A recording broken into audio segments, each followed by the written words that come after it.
Simon Rosenberg, president of NDN. He's also a former Clinton campaign advisor. Welcome, gentlemen. Sure. Good to see you, Shannon. Welcome. All right, Simon, the Democrats don't even seem to have a strategy yet. Have they settled this internally before they move forward? Should they?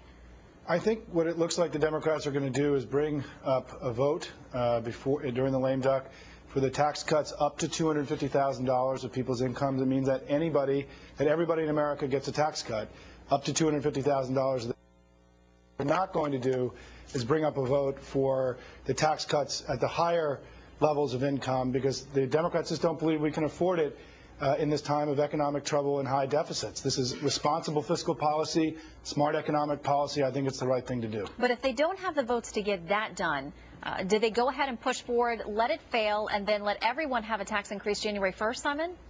No, I think they're going to have the votes to get the tax cuts done up to $250,000. I can't imagine the Republicans would be against giving middle-class tax cuts to all Americans. That's outside of their stated public policy goals. So I think the Republicans will come together with the Democrats on that. I don't think where we're going to find agreement is on above $250,000. If the Republicans want to do that when they come into office in January, they're welcome to go ahead.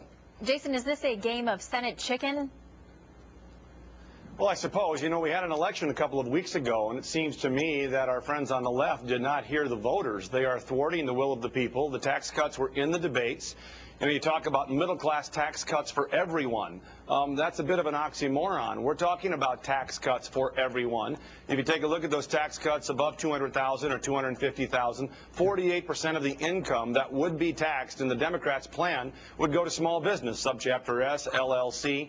So if the Democrats are worried about America's fiscal problems, how about going back to the 2007 CBO budget baseline for the next 10 years? That would save about $4.4 trillion. That is, the Democrats have added $4.4 trillion to the CBO budget baseline for the next 10 years, going from 07 to 011. They could rescind that spending, and then you could have tax cuts for everybody. Simon, let me ask you. Yesterday, Sure. Democrats met with the president at the White House. At one point, the GOP was going to be involved. They said they had scheduling conflicts and couldn't make it. But when Democrats walked out of that meeting, they agreed they hadn't reached a consensus of 100% policy about what was going to be done. Senator Durbin said the president is going to let the legislative arm of this, going to let Congress lead on this. A lot of people think he's done that on a number of tough issues, like health care and other things. Do you think this White House should be more actively involved in crafting the solution, or leave it to Congress? I think the White House is very involved in this. I mean, this is incredibly important. This speaks directly to where how the president believes the economy is going to proceed. But I think he also recognizes he has to work with Congress. I mean, this is a cooperative thing. He's going to work with John Boehner and the Republicans when they're in power starting in January. So I think the president is deeply involved, and I think the Democrats are making the right decision for the economy. I am anxious to let the Republicans make the case that it's critical that people making over $250,000 a year get a massive tax cut in a time the Republican Party just campaigned on fiscal responsibility and closing the deficit. Well, Simon, this would be a smart bipartisan step. I'm going to finish. This is a smart step forward to close the deficit hole like the Republicans promised. I think they'll come on board on this strategy. Jason?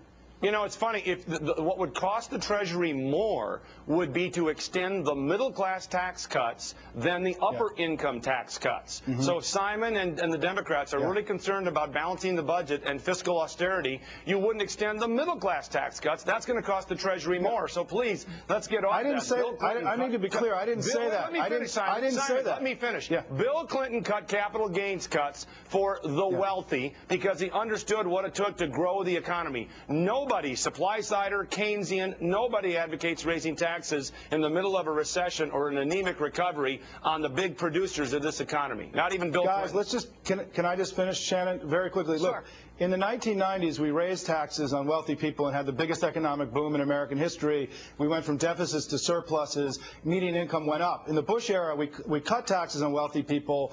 We had incomes went down for everyday people. So this idea that raising taxes on wealthy people doesn't result in growth is not borne out by the actual experience of the American economy over the last 20 years. That's and is a lie. Revisionist history, Simon. That's not revisionist history. Because when Bill, let me finish and I'll tell you why. When Bill Clinton raised taxes taxes, wanted a stimulus plan. Guess what the economy was doing in 93 and 94? The long bond was 8%. The economy was going nowhere. It wasn't until 1994 when we had an inflationary tax cut because of the Fed and Clinton cut capital gains later on that the economy took off in the second term especially. Gentlemen, we got to leave it there. Jason, Simon, thank you for a fair and balanced and feisty debate. Sure.